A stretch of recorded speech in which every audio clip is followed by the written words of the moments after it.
Hey, ladies and gentlemen, this is Carmine Sabia for Explain America, and the days of woke law enforcement, woke police, and woke prosecution, they're over, and Pam Bondi's letting everybody know about it. Before we get started, please make sure you like, comment, share, and subscribe. Those little things really help us out, and they help our channel continue to grow. One of the gentlemen, and I use that term very loosely, one of the thugs arrested in Cincinnati for that horrible beating of that couple, the white couple who was attacked by a gang of people of color. One of the people that was arrested, well, he had firearms possession charges and various other charges. His bond is the highest of all the defendants, and he's now facing 30 years in jail. And why? Because Pam Bondi's not letting the local police handle this on their own. Federal charges are now coming into this. Why? Because you can't trust the local police, especially in a place like Cincinnati. It's a big city with a woke chief of police. You can't trust them to do the right thing. You can't trust them to do these prosecutions without fear or favor. You just can't. And that's a shame. It's a damn shame. But it's true. And Pam Bondi, this guy Merriweather, is staring down the barrel now at 30 years. And one of the other defendants, after he knocks out this woman, a helpless woman, knocks her out. What kind of man punches a woman in the face and knocks her out? What kind of man does that? I'll tell you one. A weak man. A weak man. No strong man hits women. They just don't. Hitting a woman is a sign of weakness. It's a sign that you are a nobody and you're desperate for somebody to pay attention to you, for somebody to fear you, because nobody else in the real world does. And one of these thugs actually stole the necklace off this unconscious woman's neck. She could have been gone for all he knew. He didn't care. Stole her necklace. These are the kind of people you're dealing with. Lock them up and throw away the key.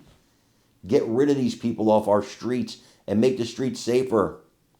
And I don't think this was a racial incident. A lot of people want to make this racial. I think they would have done this to a black couple, a white couple, a Hispanic couple. I don't think it mattered. That's who these particular people are. Never confuse that with a whole group of people. These particular people in this particular case, that's who we're talking about. And I think it's important to differentiate that all the time.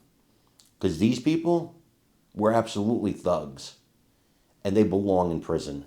I want you to watch this and let me know what you think in the comments. You consider each defendant and consider the arguments separately.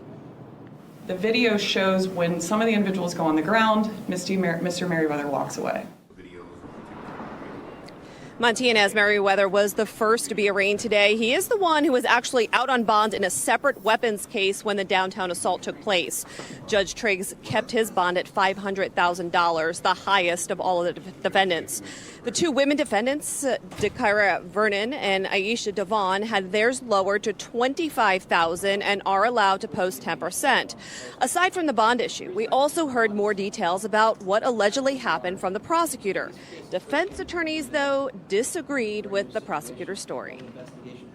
Throughout the short duration of this case, several defense counsels said that racial epithets were thrown at these people. That was 1 minute and 47 seconds into this brutal beatdown. Were the words said? Yes. Were they inappropriate? Absolutely. But these poor people were being assaulted, stomped, WWE-style elbow drops onto pavement. This is a typical fist fight case that you have in Cincinnati time and time again. This case is being treated differently and inappropriately because of race and people trying to acquire and obtain political gain for their selfish reasons. Now, prosecutors also addressed that slap today, the slap that everyone is talking about, the one where you see the white guy slapping one of the defendants, Jermaine Matthews. And the prosecutor said that actually happened 47 seconds into the assault. The prosecutor said it happened after one of the victims was assaulted. Reporting live downtown, Karen Johnson, WLWT News. Yeah, I think